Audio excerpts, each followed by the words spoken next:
Martin Ménard, journaliste pour La Terre de chez nous. Alors, nous sommes ici à Saint-Hyacinthe, au Palais des Congrès, où a eu lieu le premier forum sur les marchés de proximité.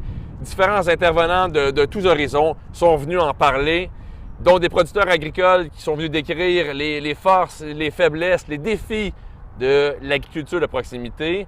Un propriétaire de Provigo est également venu expliquer pour lui toute l'importance qu'avait l'achat local, comment c'était tendance, comment ça fonctionnait bien dans son magasin.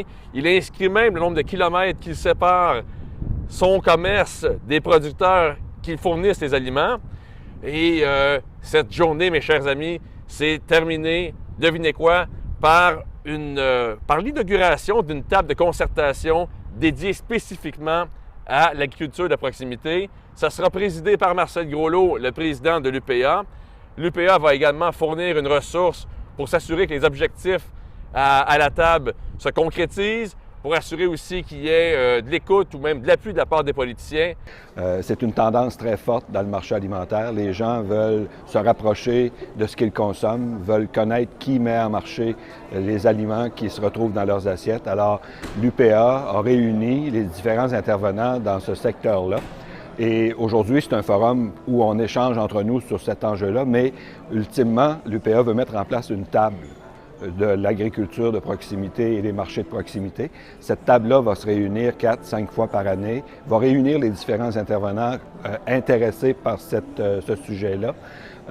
Sera présidé par moi, Marcel Groslot, le président de l'UPA. Donc, on veut vraiment que les gens sentent que pour l'UPA, c'est important.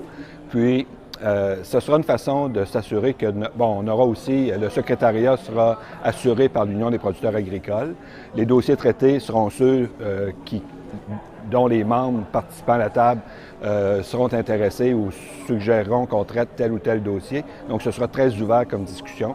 Et l'objectif, c'est d'arriver à cerner les enjeux, offrir des solutions, se rapprocher des consommateurs et rapprocher les consommateurs des producteurs. Je vois ça comme une bonne nouvelle, au même titre que la table bio qui a été fondée par l'UPA.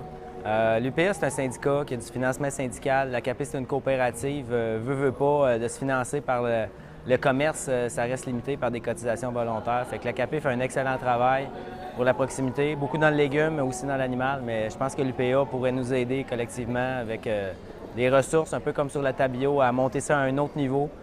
Au Québec, le bio se développe super bien. La proximité fait face à des défis importants. Mais je pense qu'avec tous les acteurs de l'UPA, dont la CAP qui en est un, qui pourrait être un associé important, là, on pourrait amener l'agriculture de proximité à un autre niveau. Alors, tout ça est à suivre, mais c'est le début.